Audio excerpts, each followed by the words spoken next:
Well, a very good evening, late afternoon, early afternoon, extremely late evening. The holiday weekend here in the US of A. Hope everybody had a great holiday. This is Material Issues, episode number 211. I'm Mark Hershberger of Pop Detective Records.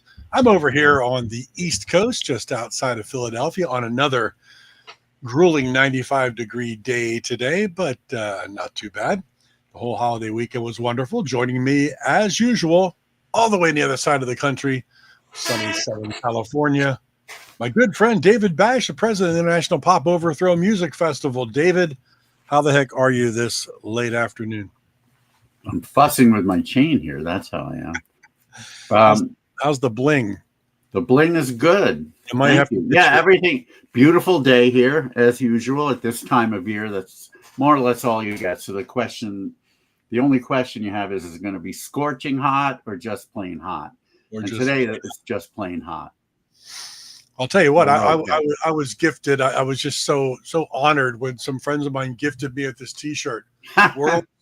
World's okayest singer, 3 out of 5 stars. That's pretty good. Well, see, that begs the question. If you only get 1 star, I suppose that means that you're not good at being okay, which could mean you're great. Could mean I'm great. Or it could mean you suck. It really is an open question. But if you get 5 stars, then it's obvious that you're okay.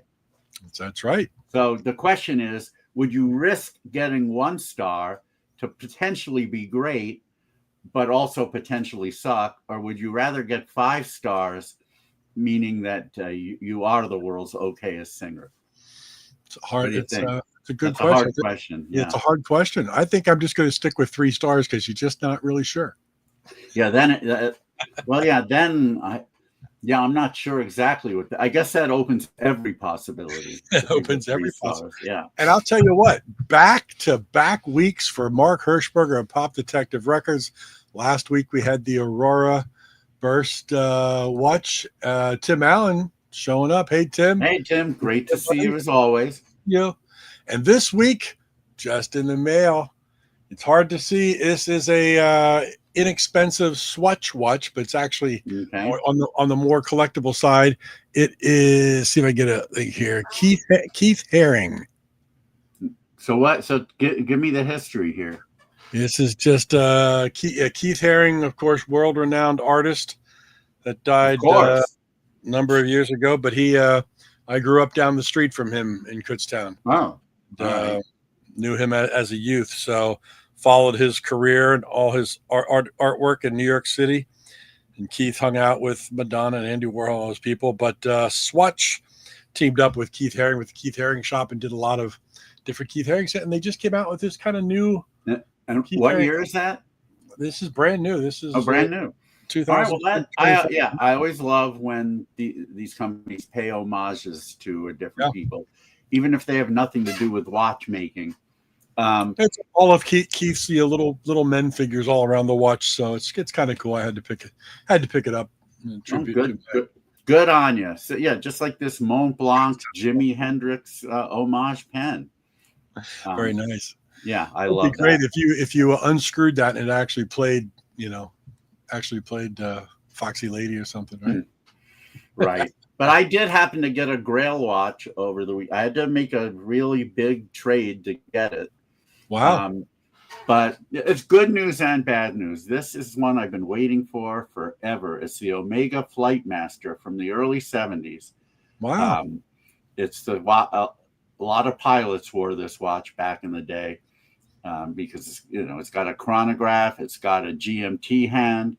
It's really cool. The only problem with this one, and obviously I didn't realize it when I bought it, is that the second hand is wrong. It's been changed. I think it might be an Omega Speed. It might be an Omega Speedmaster hand, but the hand should be a yellow hand that's flat on one end and tapers to a point on the other.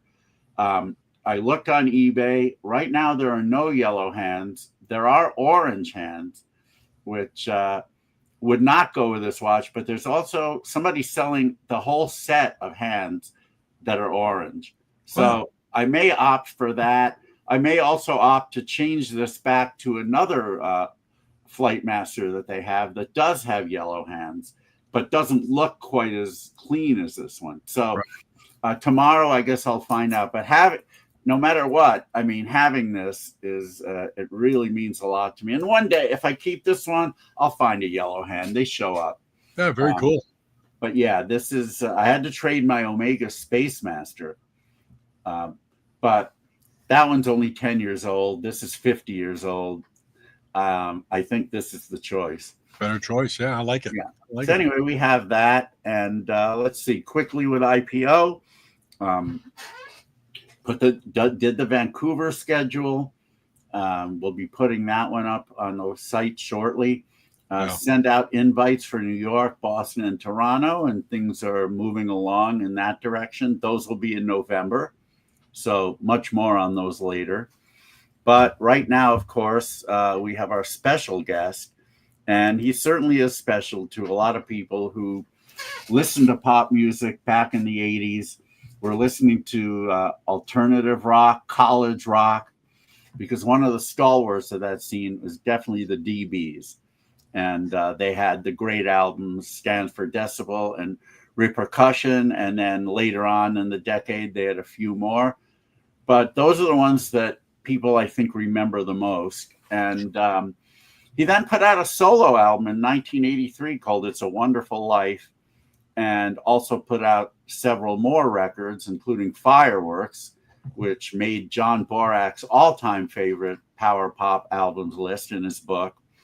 And now has a brand new album coming out. Why don't you put up the L Graphics? Yes, it is. There you go. Graphics. Anything is possible. And both of us have heard it. We think it's really lovely. Should have been. It was scheduled to be released on July 11th, but I guess it's been delayed for another month, which is a shame, but that happens. Maybe we'll ask our guest exactly why that happened.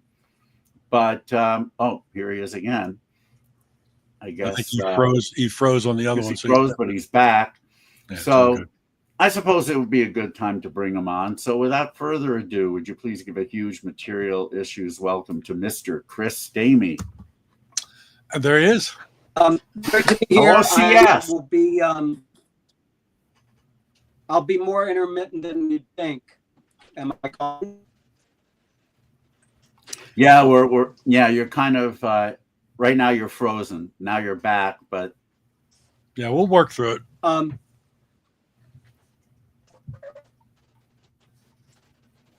Maybe try logging out and logging back in. If you heard me. If you can hear us, yeah. Well, basically, Here we go. We have a huge tree down on our house, and the router, and I'm trying to use cellular, so we can see how far this goes. We're in the middle of, I think, the storm that hit Texas. Unfortunately, it's making its way up north. Did you just say if a I'm tree fell flickering on too your much, house? we'll bag this. What? Yeah. Did you say a tree fell on your house? Well, my wife, big tree limb down on the house. Just heard another one fall. Hey, Chris, if it's a dangerous situation, Chris, you take go ahead and take care of things. We don't want to keep you. This is not a good thing. No, the house isn't leaking. I'm okay. Right. I mean, unless you're talking about you guys are dangerous, I'm not sure. That's true. I'm up for continuing for a little bit. You can say when to pull the plug, but if it keeps flashing, That's okay. Well, if you have emergencies at all, Chris, just say I got to go and click and run. We understand. We can always book you again right before the album comes out next month or whatever, and we'll just talk a little bit more. But for right now, maybe we should talk about the new album a little bit in case you get cut off, so people know what's going on. Let's talk about Anything is Possible. When is it coming out? We have a little delay on it. Well, it depends on how you like your music. It's out worldwide on this coming Friday, but that's in the digital realm. The physical will appear August 8th. August 8th. Was there an artwork issue of some kind? No, I think just a life issue. I mean, it's not unheard of. I don't know. For sure it's not. I'm the artist. That's right. What do you know? You're only the one who. I thought we were ahead did of time, but in any case, that's what's happening. All right. Before we get into the record, though, I've had this on my mind ever since I read your bio. Their bio said that you graduated from New York University with a degree in philosophy. Well, I did. I don't need to go into that at great length, but I satisfied a music composition degree in North Carolina with a minor in philosophy, and I had a lot of philosophy classes. I'd never taken swimming, and there were a couple of other things I'd kind of ignored. So I could finagle my credits in North Carolina to get a philosophy degree at NYU. Here's the reason I'm asking you. I mean, it's not just random. Did you have a professor at NYU named Bob Gerland? No. Nope. Oh, all right. Then everything I was going to tell you is meaningless. But I'll ask you one more thing. When were you there?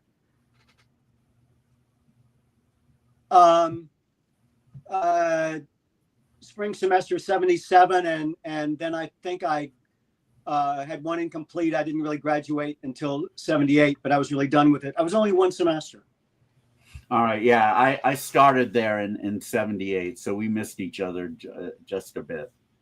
All right. Enough of that nonsense. All right. Let's talk about the record then. Nice. I think it's very lovely, and thank you. And the press release says that you were trying to pay homage to the 50s and 60s, but you know what? I hear things previous to that. We might have. We'll see if he comes back. Yeah, for anybody just checking in, Chris lives in North Carolina. They're getting the back end of the big storm that caused flooding in Texas. And evidently, he's got a couple of huge tree limbs that just hit his house or backyard. His router went out. He was joining us via his cell phone, and we may just have lost him. So again, it's a material issue. That's why we call it material issues. You never know. Every once in a while, you have some problems. But Chris has a weather-related problem right now. So as we told him, if it's an emergency, something going on, we'll rebook him for later on. He's coming back here. But there we go. What happened? You think we should keep going? Well, let's try. Yeah. All right. We'll go for anyway. What I was saying when you lost connection was, I hear influences from before the 50s. I hear a lot. I hear things from the 20s onwards, actually. Wow.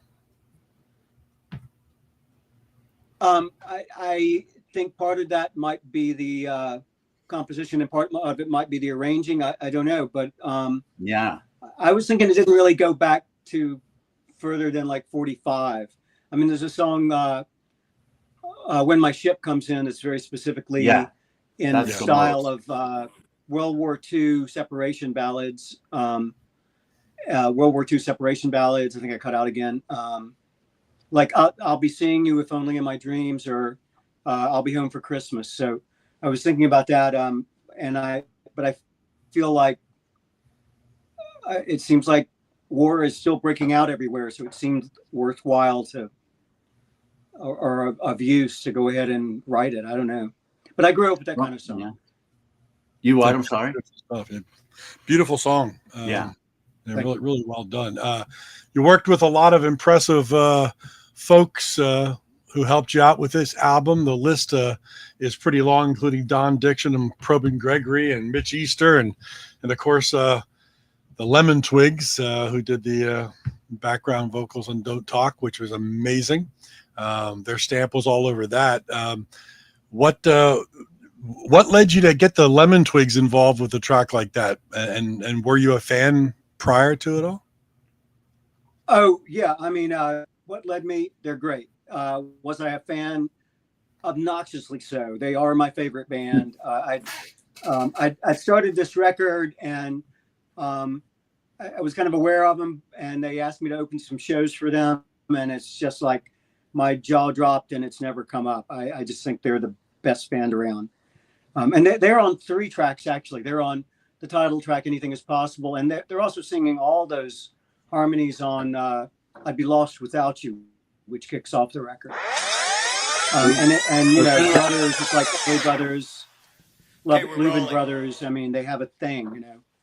But yeah, and I mean, I love the Brian and Michael pretty much make all the records by themselves, but the live band also, Rezo and Danny, killing. Yeah, I could see a Chris Stamey tour behind this album with the Lemon Twigs backing you, and vice versa. That'd be pretty cool. In my dreams, you know, they're on a mission, you know, those guys.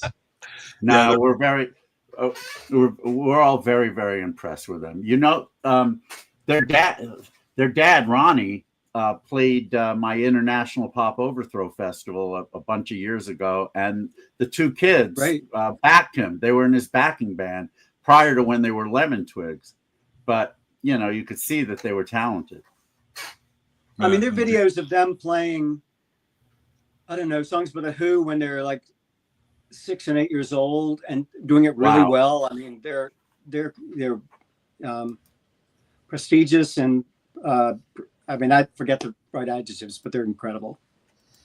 Well, Chris, you've been around the music scene a very long time on both the musician side and the production side.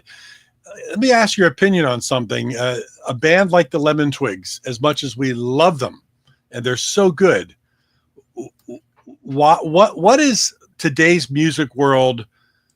What does it mean to a band like that? That really, it's hard to understand whether they've got a shot at something bigger because of the music scene today. What is your take on young acts and what the music business has to offer them these days?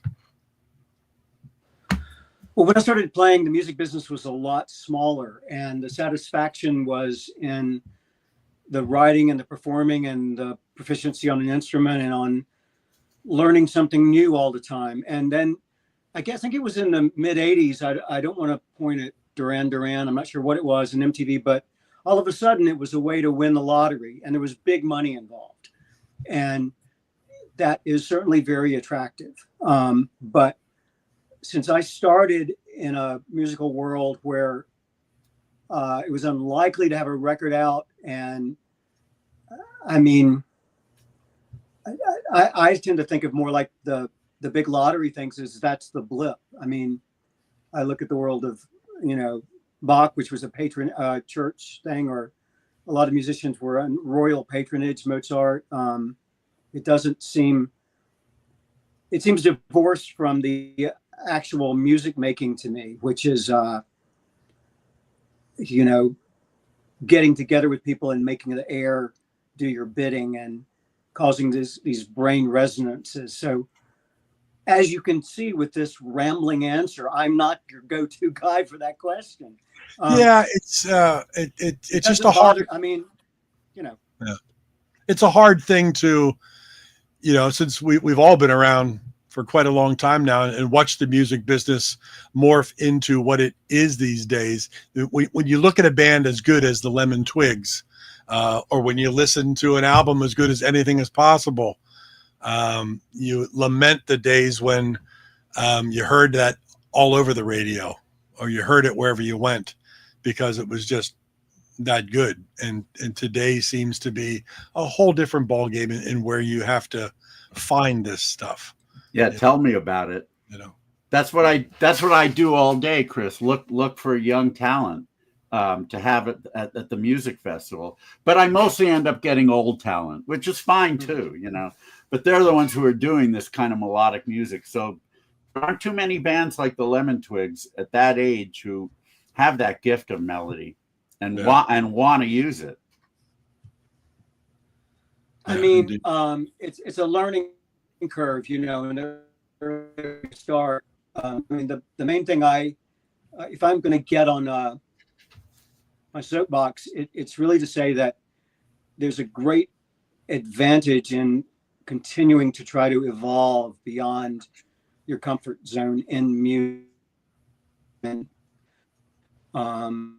I've tried to adhere to that, not constantly, but there was an expectation that when I started listening in the 60s, if you loved a band, their next record, you expected to go further. You didn't expect it to be kind of the same, except with better marketing.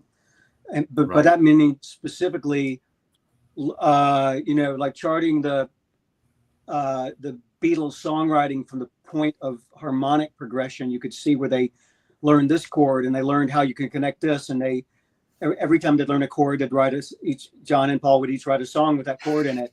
And they were always, the motto was really to take it further. And I think that I would say that to young bands, you've got it. Once you get a following, you've got some attention in one way or another, you still, it's a craft and a dedication if you're really serious about it. Learn how other chord changes work. Learn how 4-note chords work.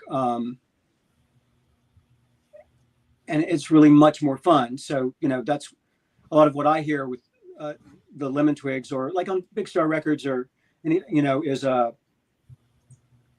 skill at placing the melody and the chords together in a way that really fits the lyrics, and a broad palette with which to do that.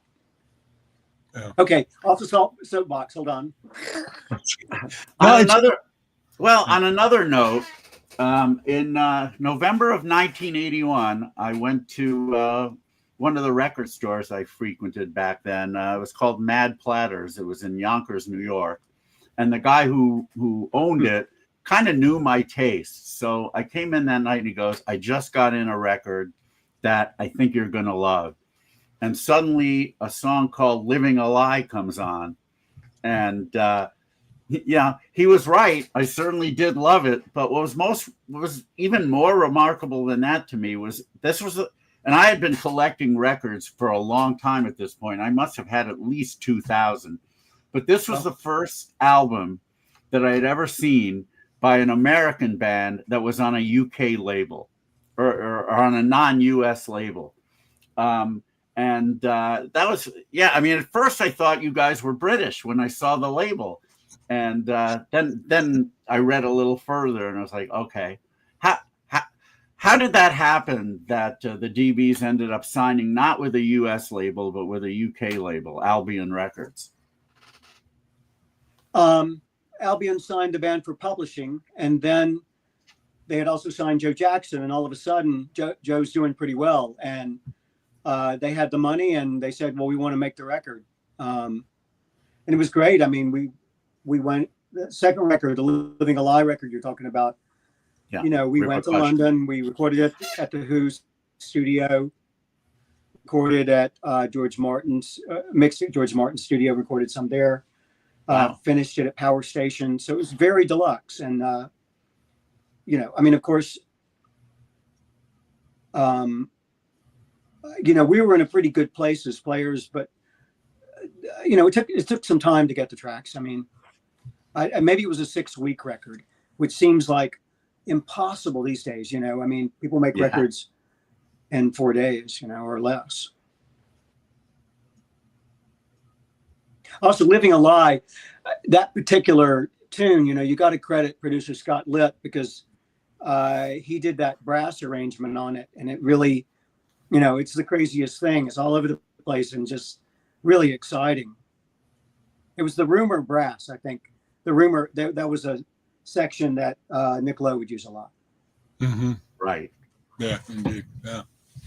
That one just exploded out of the speakers in the record store. And, I was so happy to hear something that good, and obviously I took it home. Cool.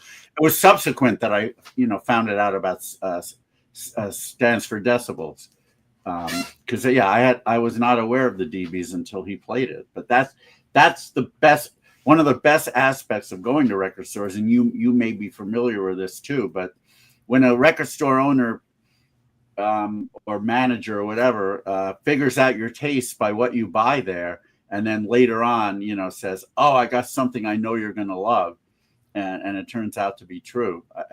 I, as a record collector, have you had that experience?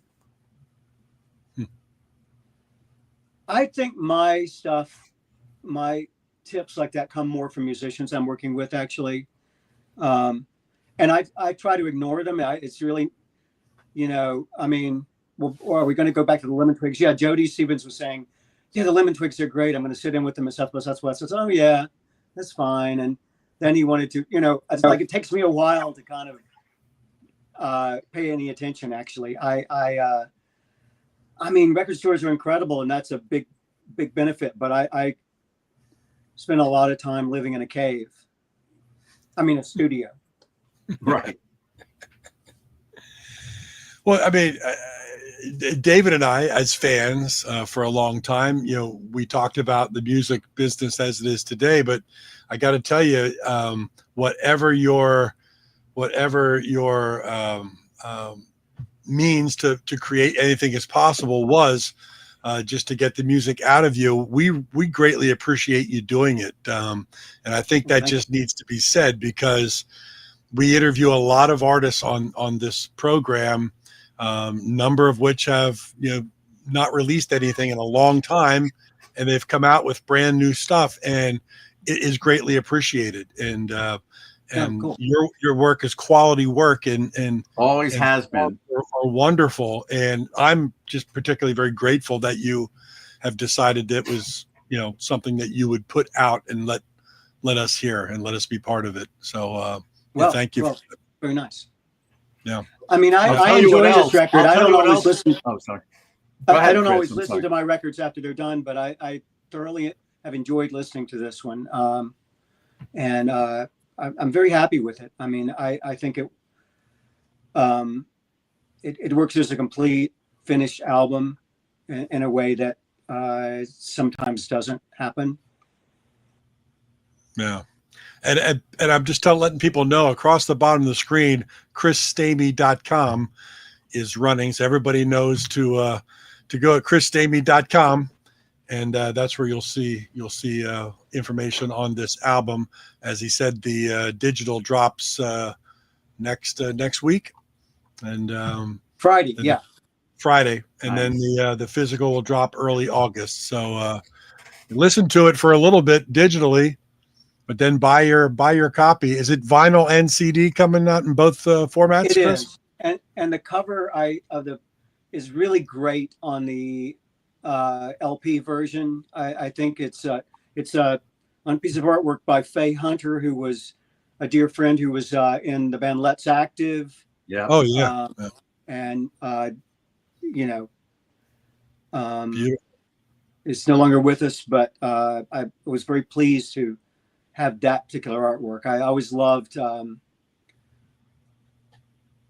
don't know, Nahishi. There was an art director at Columbia who would get delivery of jazz records and like Take 5 Beck or Mingus All On, and there'd be no photos to the cover, so he used his own paintings.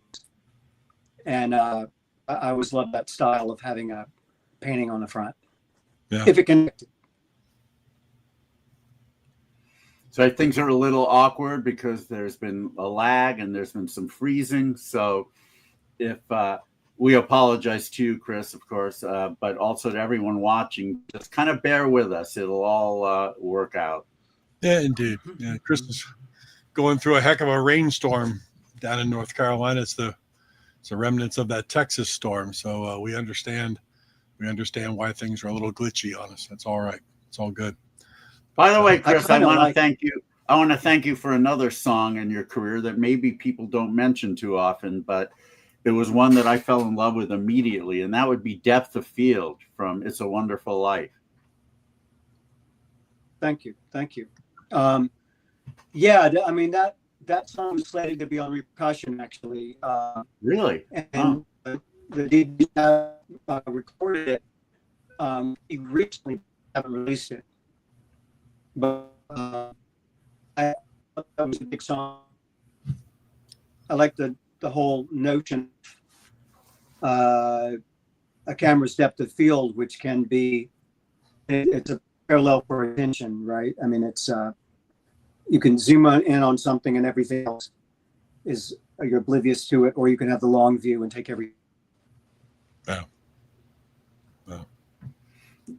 But yeah, it kind of, and also she's not worried, which obviously I heard after I heard Repercussion, but there's not, that song reminded me so much of something that could have been on Pet Sounds. Was that an inspiration to you for that song, or just coincidence?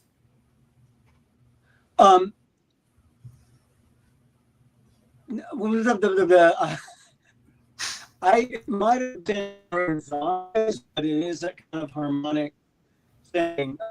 I know that there's a, before every verse when it goes brum brum brum, that was taken from the Move. I mean, Peter Holsapple was an early Pet Sounds adopter and the Beach Boys, and he played them for me when we were kids in, like, I guess 8th grade, and there was like a song about brushing teeth and vegetables, and I kind of thought, well, this isn't the blues, this isn't me. And so it took me a while. Of course, now, I mean, I used to do it on my shoulder and solo shoes sometimes. Yeah, sorry, we're missing a few words every now and then. Yeah, just the connection's tough. It's all right. It's all. So how far back do you and Peter go? Were you classmates that became bandmates? We were in the same school 1 year apart. Yeah, I mean, it was a musical scene, and all these bands, and life changed all the time. But somehow I end up here all the time, lots of the time. Peter and Mitch Easter, and Peter left for a year and went up to Exeter, and started playing with Benmont Tench. He was up there, and then, but he came back after a year, and we formed a band, and we formed kind of a recording band, Yeah,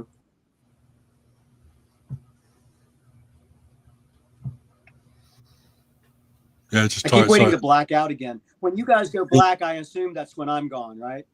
Yeah. Like that. Cool. I'm losing David's voice now too. David, are you muted yourself? We're having some connection problem. We're all got storms going on. But David muted himself. Now Do you hear me? Now we hear you. I accidentally must have. Right. In adjusting my microphone, I hit the mute button. I'm sorry. This is reminding me like of an early space launch. Yeah, we have more power in our cell phones now than our interview capabilities.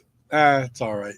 Hey, sometimes it happens that way, but we just hope you're safe in that storm and no more damage to your house. That's the main thing. That's the main thing.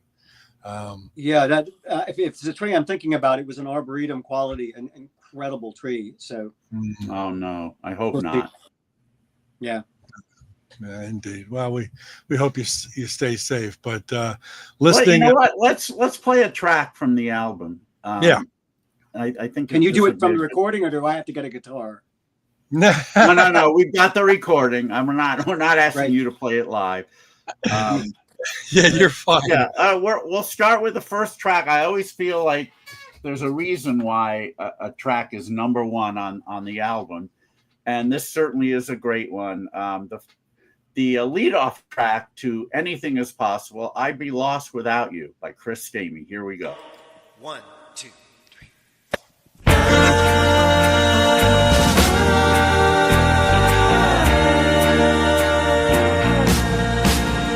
I'd be lost without you, tangled up in blue, tempest tossed without you, cast adrift askew.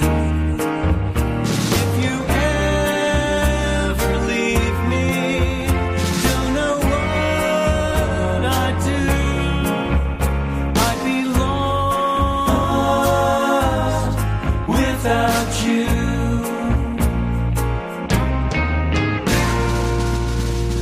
the sun might still rise in an azure sky. Without you, I'd wonder at the reason why. As the colors all fade to a single hue, I'd be lost without you.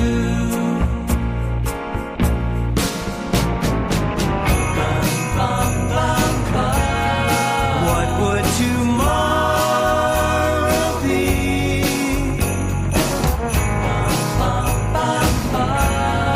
without you here with me?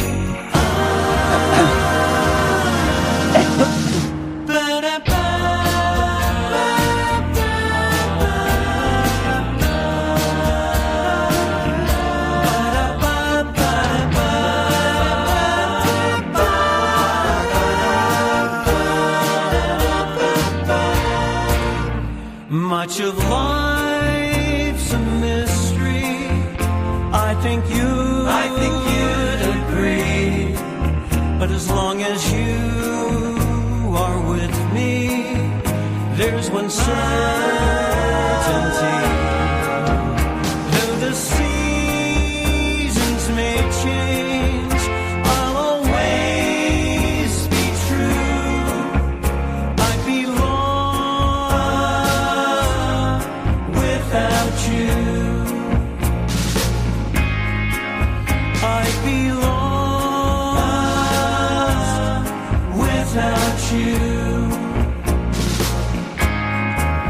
I'd be lost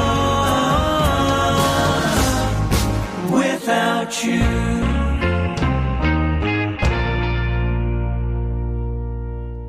Man. Really beautiful track. Obviously, very strongly Beach Boys influence. Oops, let me stop that. And having the Lemon Twigs on there doing the vocals was certainly apropos and was very, very helpful. I also see that Probin Gregory of Wonderments was on the track. How'd you get connected with him? Yeah, he is a wonderment indeed. He did fantastic stuff this record, and surprised me. I mean, I would write out a part for him to play on trumpet or French horn or something like that, and he was doing it remotely in California. And then he would just add in a few tracks of other ideas, and I think I used every one. Really lovely contributions from him across the board. Wow. And that he's on tour with Weird Al this summer. I'm playing in LA on July 13th with a lot of folks in his musical social circle, and because he was really magic on this record. I mean, from my point of view, I love everything he did. Yeah, indeed. I love the snare drum sound on that record. Oh, that's true. Yeah. The snare really has. On the one we just played. Yep. Yeah. It kind of there's even a section there. I don't know how to explain it. You would know better, but the delay or something going on with each hit has that for a little while there, and I just love that. I love the little touches, and the snare just really pops on that song.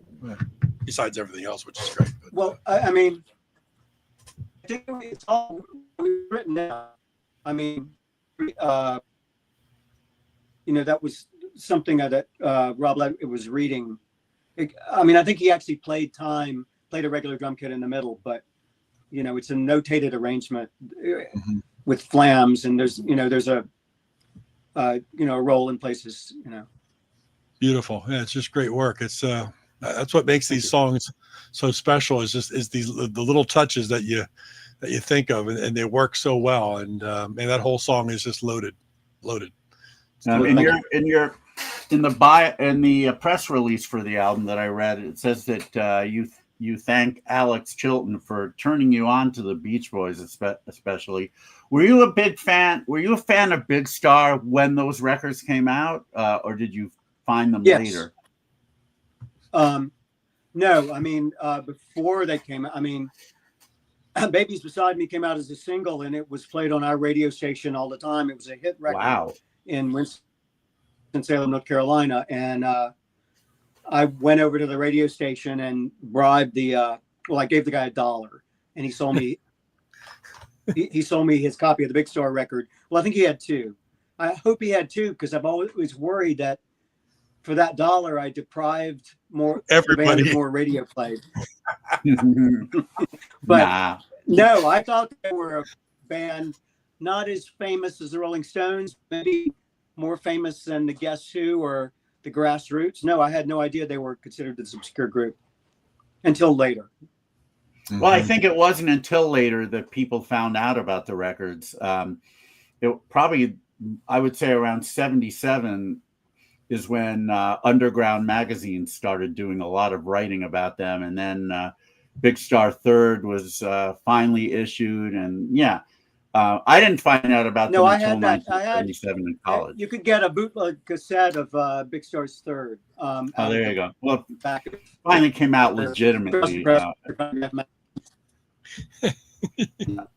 I knew that record well, because when Alex came up to New York to play, the third record had not come out yet, but we were playing all those songs, and there were already songs I was already familiar with that record, and we were playing Kangaroo, Nighttime, Wow, Holocaust, a lot of the record. Were you also playing stuff from the first 2? Yeah, I mean, September Girls, Babies Beside Me. Yeah, it was a variety pack. And then he started writing more songs, and we started recording. But I'm talking about, I think we continued to play the songs from Third in pretty constant rotation all that year. And then ultimately, did you play stuff from his solo records? I mean, I only played with him for like a year. By 78, he was back in Memphis making Like Flies on Sherbert. So, I mean, we had recorded She Might Look My Way, She's a Little Fishy. That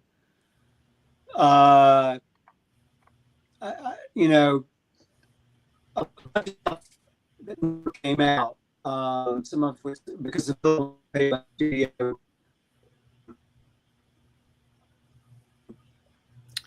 I don't have all the titles on my finger, but there were a lot of songs.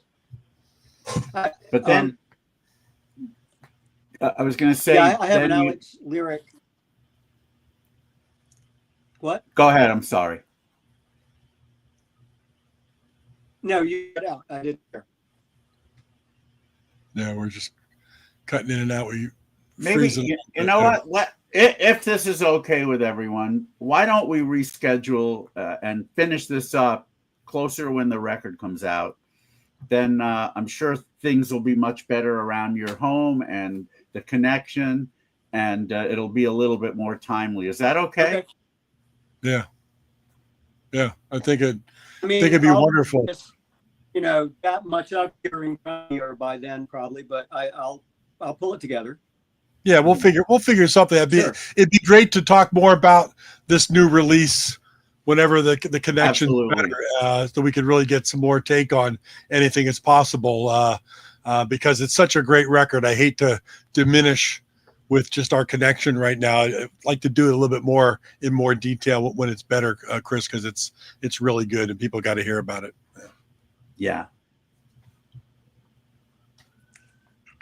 Yeah. Well. All right. Well, anyway, good. Best of luck. We really hope you stay safe.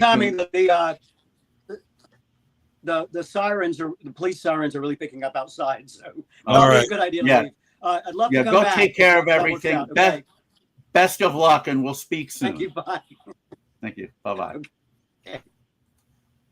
Well, I gotta say, he's quite the trooper. I think most people would have just said, I can't do this interview now. I've got trees falling on my house, and I have no connection. I'm just sitting here worried about him, wondering when the power was just going to shut off completely. I was more concerned with him taking care of things than getting this interview done. But we got to play. Hey, we got 40 minutes. We got about 40 minutes in. We got to play the first track, and we got some insight into the record as well as a few things from his history.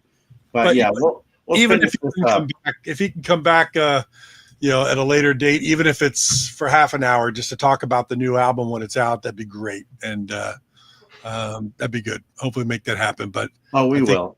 I think it'd be in all of our best interest to get a better connection. There's no storm going on, but that's a good call. That was a good call. But that song that you played, "I'd Be Lost Without You," how beautiful is that? It really is. The harmonies from the Lemon Twigs, we talking about Probing Gregory playing some different brass instruments. I could hear the French horn, underneath the mix. It was wonderful. So what a great album. I just want to pop that back up again. This is coming out next Friday digitally. It's Chris Stamey's "Anything Is Possible," and then the physical CD and vinyl drops in early August. But you gotta August check that. 8th, which is IPOLA, will still be going on then.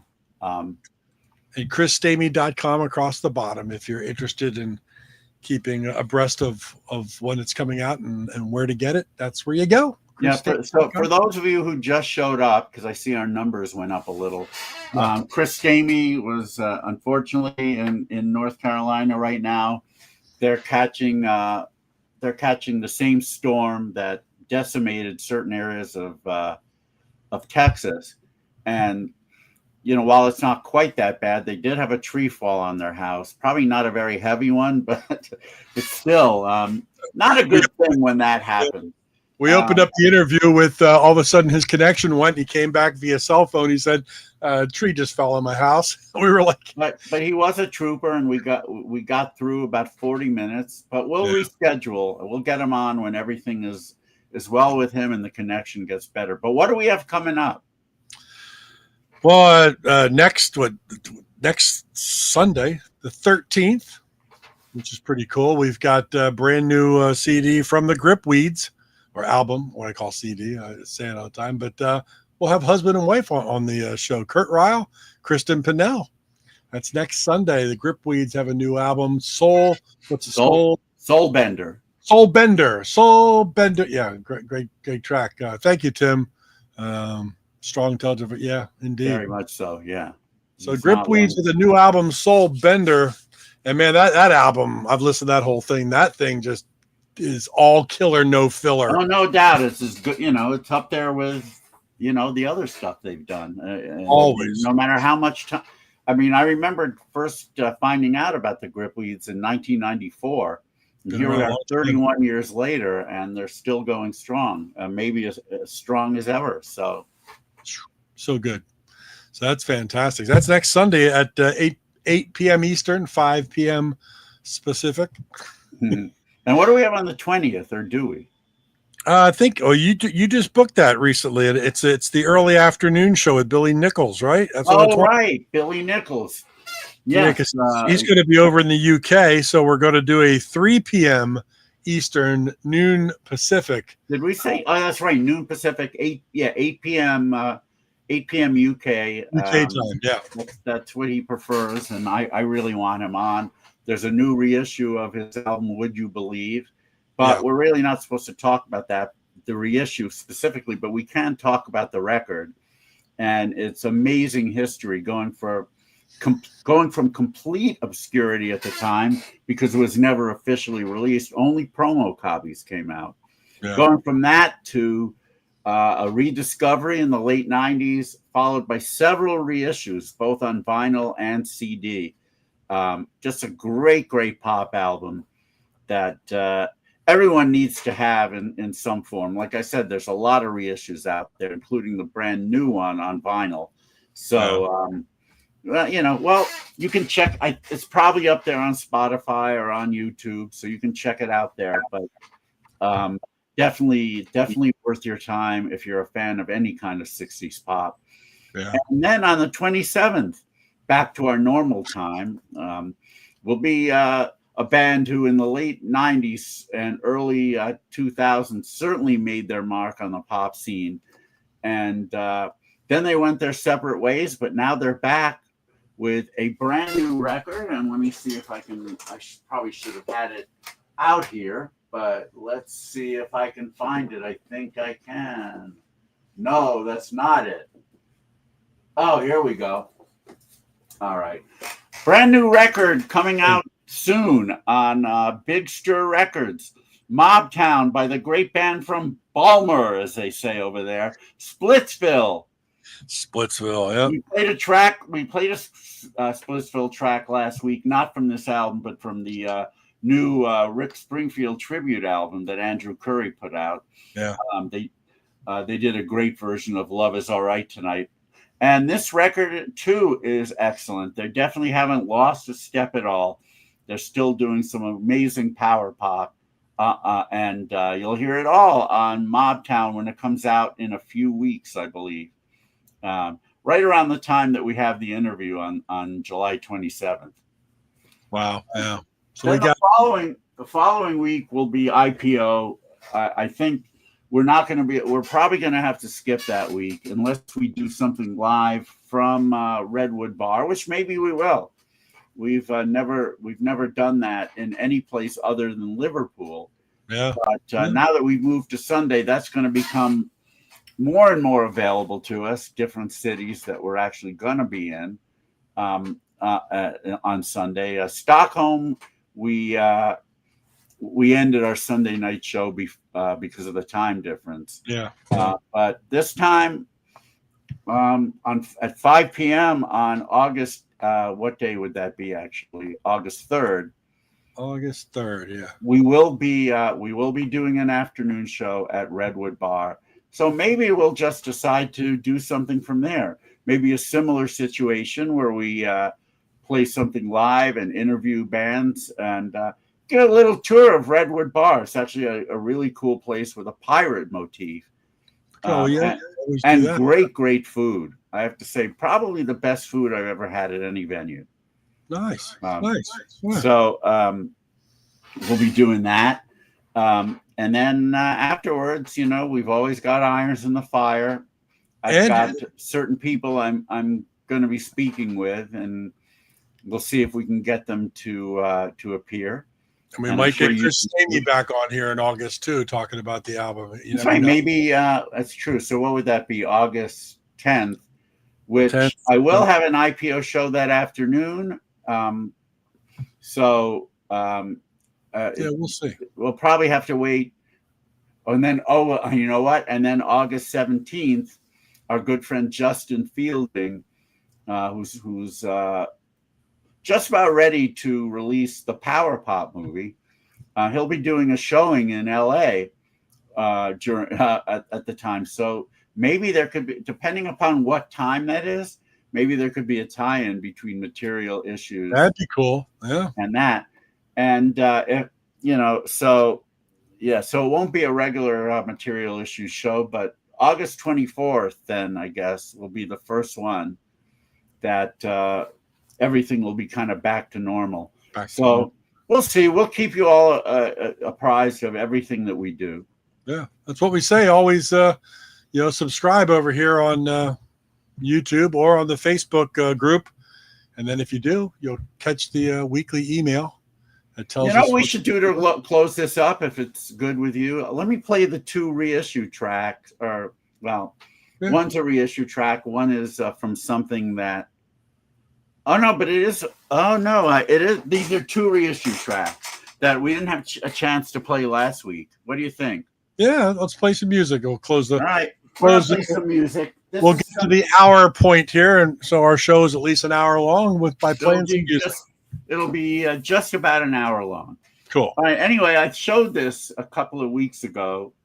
When we did Material Issues, Behind the Dikes, the complete collection, 1964 to 1972. Of course, when you think of dikes, and I'm not talking about that kind of dike, I'm talking about the one that holds water.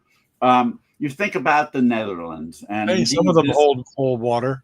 This is a collection, as they call it, although I don't hear too much blues, but beat, blues, and psychedelic nuggets from the lowlands, 1964 to 1972. So this is 4 discs, it's over 100 tracks. and it's really, really wonderful. I picked this up in the Netherlands. I didn't even know it had come out, but there it was sitting on the shelf of one of the record stores we were in. One of the tracks on here is by a band called Zen, and Zen had a huge hit in the Netherlands in the late 60s with their version of Hair. It was about as big there as the Cowsills version was in the US. Wow. And here's actually, I found a copy of this while I was in the Netherlands, actually. This is the album it comes from. Very cool. It's a really cool psychedelic pop album. Really good stuff. It's been reissued on CD, maybe even on vinyl. I'll have to check into that. But definitely on CD on Universal Netherlands. It's probably out of print, but still findable. And if you're a fan of 60s pop psych, you need to check this out. But I want to play the song that is on the Behind the Dykes box, and it's called Please Excuse My Invitation. So here we go on Material Issues. Cool.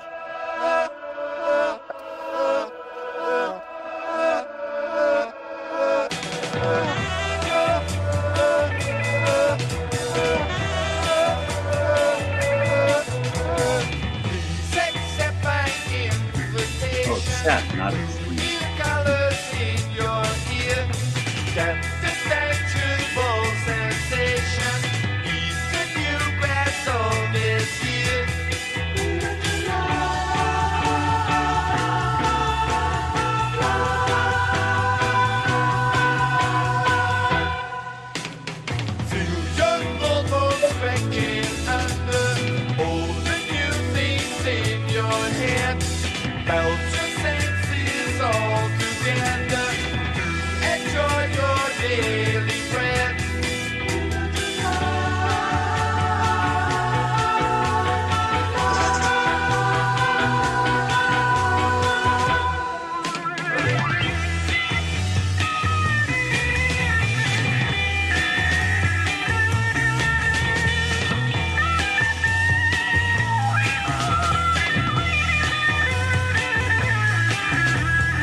There you go, man.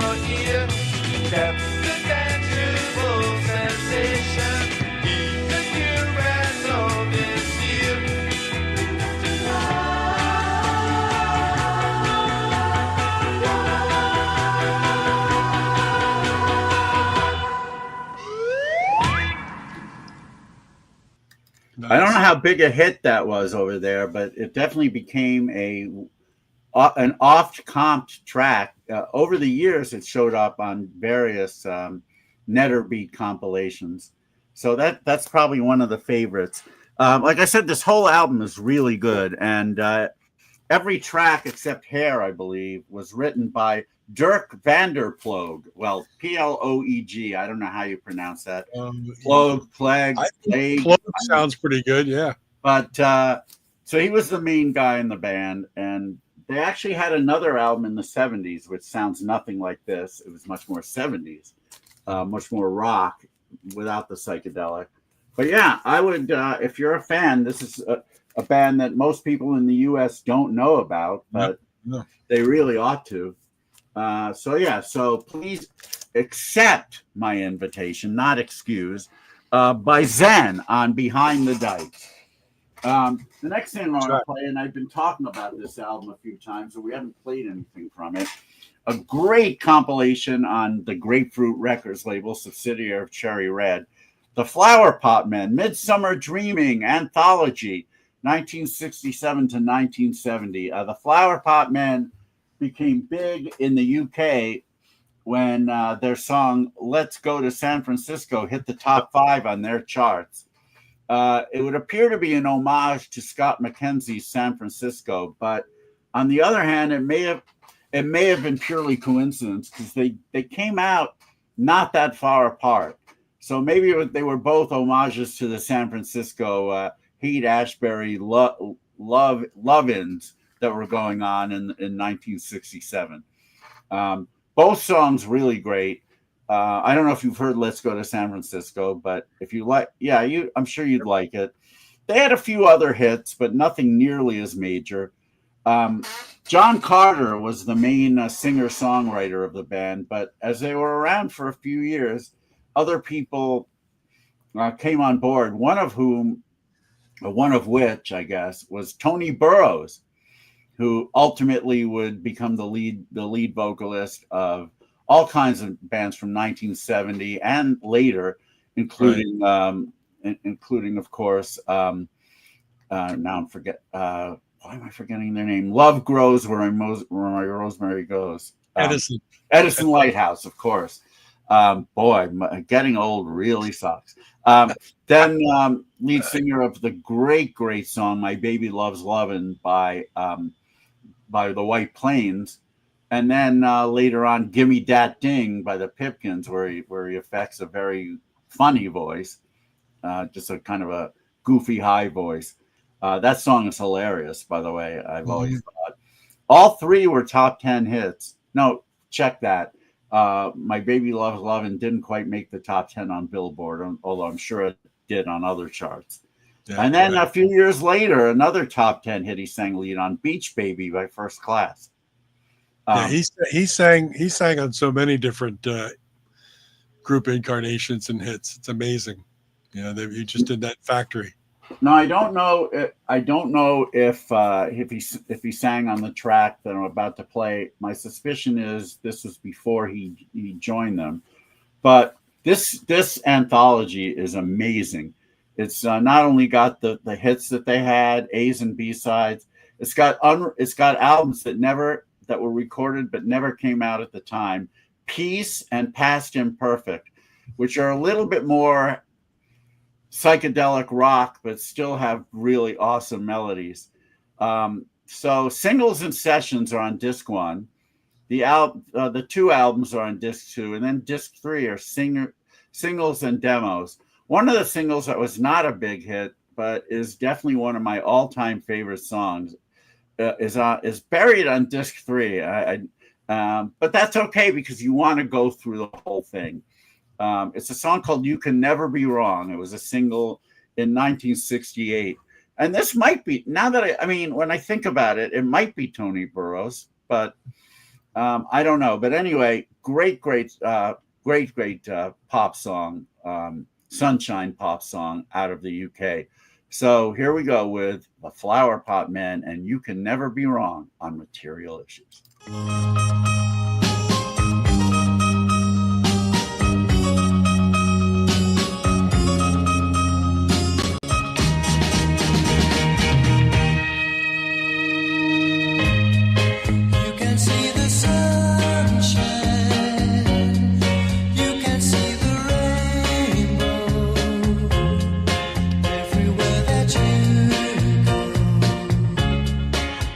See it all.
But That I mean, is- you got to be a real wimp to love stuff like that. But man, I got to tell you, it really I bought a very scratchy single of it from a record dealer back in the early 80s, and I was so blown away.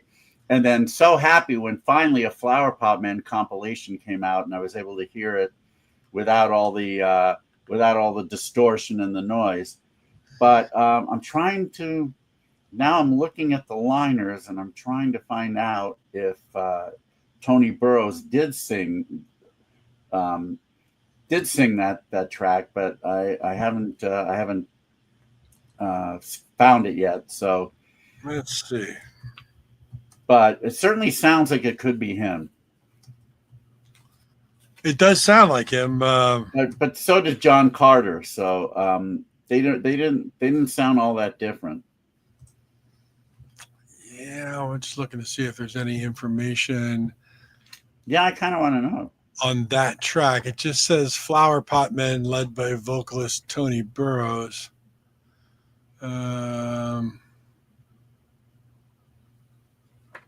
It says Tony Burrows lead vocals.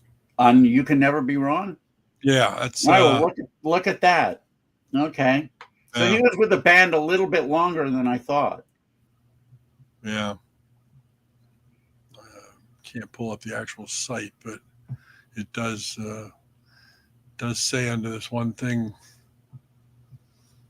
lead vocals Tony Burrows. Yeah. Huh. Interesting. Yeah. It does sound like him, but again. Oh, wait a minute. Here we go. Now, see, I'm totally wrong. I'm looking at this. Oh no, that's the Ivy League. Never mind. Because they were both in that band too. The Ivy League, famous for doing a cover of Sagittarius as My World Fell Down, which, a UK band doing that. What's the other big Ivy League song that I love? I'm drawing a blank. Oh, what was their big hit? It's in my head right now. I'm going to lose it if I don't think of it quick. Somebody knows, but There she goes with her head in oh yeah, Funny How Love Can Be. how Yeah. love can be. Funny How Love Can Be. Absolutely. That's it. I love that track. Yeah. No, this Flower Pot Man. Apparently he did, because he sang quite a bit of stuff. It's a great track. I mean, it's such a great description of so much of that music, sunshine pop. Because if you don't get happy with that stuff playing, there is no sunshine. That's right. No, but I love that. I mean, I love everything the Flower Pot Man has done that I've heard. Some of their stuff, like I said, is a bit heavier. A bit more rock oriented, like as things did become in 1969 and 1970, but they never eschewed those melodies. They always kept them.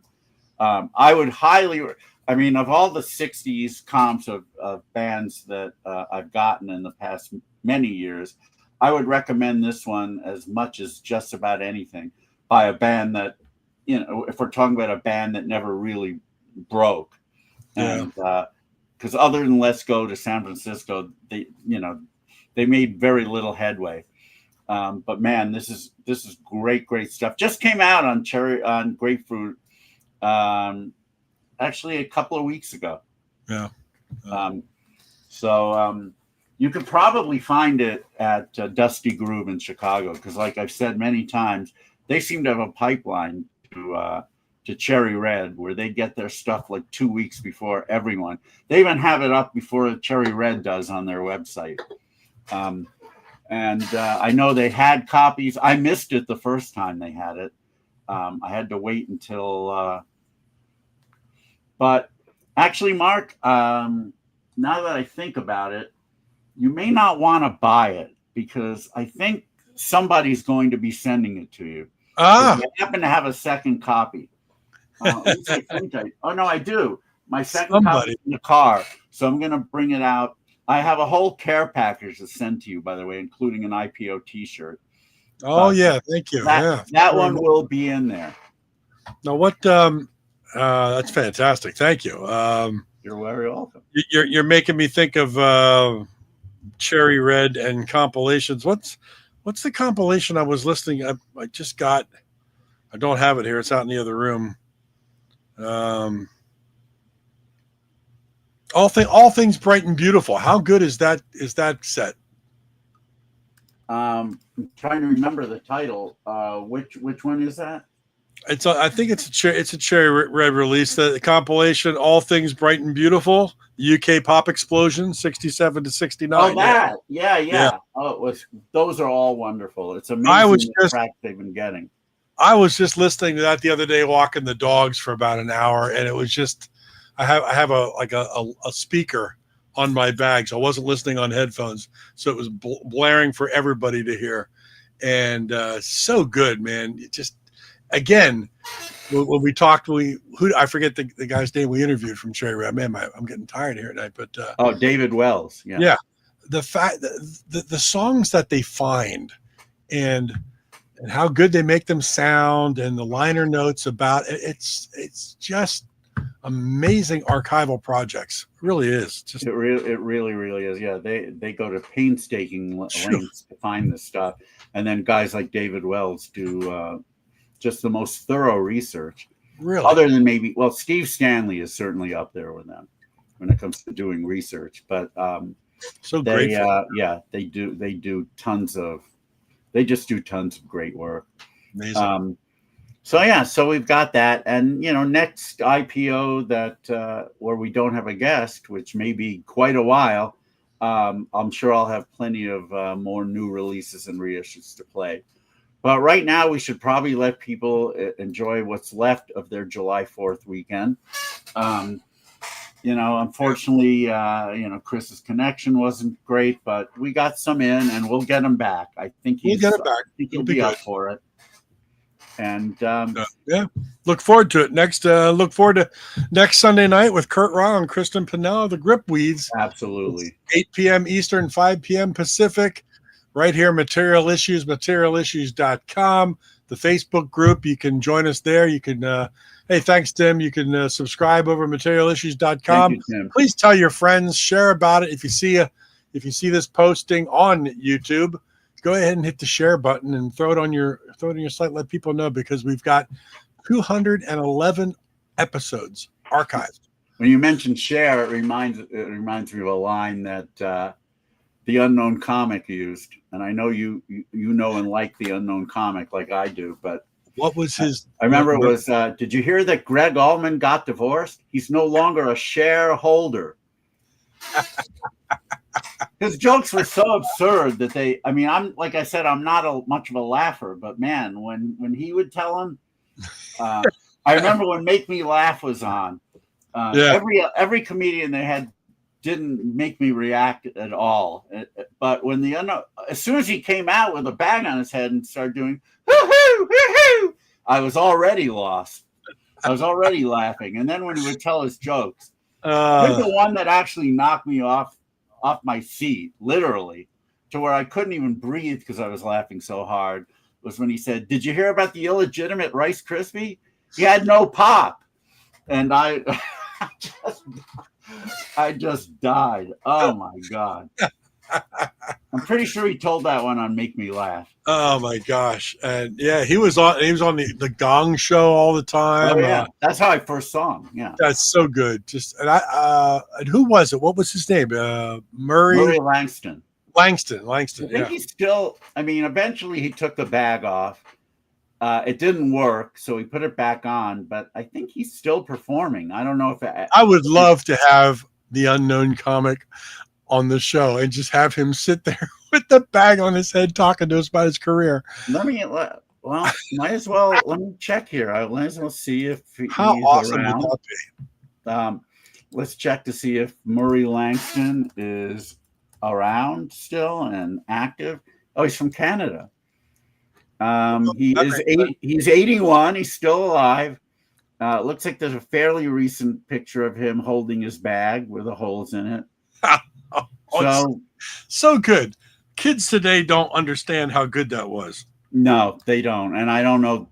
They wouldn't appreciate those puns because most of them relate to things that they wouldn't have ever experienced. But yeah, he still looks good with that. The picture holding the bag with the holes. I wonder I wonder if he could actually tailor an act, especially since he's wearing the bag over his head, so people wouldn't necessarily know how old he was. I wonder if he could tailor an act to today's young people, where like every pun related to, I mean, do they even respond to that kind of humor? And even if it did relate to current things, they may not. There are some comedians out there that are doing a lot of these like one-liners, you know. And the one, I forget the guy's name. He's really good, and the fact that they memorize this stuff is amazing. But a great joke that he tells is, "I can't spell Armageddon, but it's not like it's the end of the world." Kind of a Stephen Wright guy. Yeah, that was the kind of joke Stephen Wright used to make famous. Just so good. They're just clever. Yeah. They're really clever. Really clever. I wonder who that is. I have. Yeah, let me know. I would love to watch. You know, it's because he's really good at it. I saved it somewhere. I'll have to let you know. Right. I'm gonna make myself a note to send it to you, because he has a couple of long strings on YouTube and things where he's doing his act, and it's just constant one-liners, and they're just so good. So good. Yeah, well, yeah. Let me know for sure. Anyway, we should go, and I'm getting hungry. So, good deal, man. All right. Well, thank you to everyone who hung in there with us. We'll do it better next time. Oh yeah, Elephant. Yeah, God, Tim, that was definitely one of his best known lines. I remember. Here's one that's similar. What do you get? What do you get when you combine 50 pigs and 50 deer? $100,000. Another good one. All right, everyone. Have a great rest of the weekend. We could go on all night. All right. We'll see everybody next Sunday. Materialissues.com with the Grip Weeds. Kurt Rao, Kristen Pinnell. David, have a wonderful evening. Everybody enjoy the rest of your holiday weekend. I'll pay it first. Love to Ches and Audie. Love to read it. Back at you, everybody. Good night. Good night, everyone.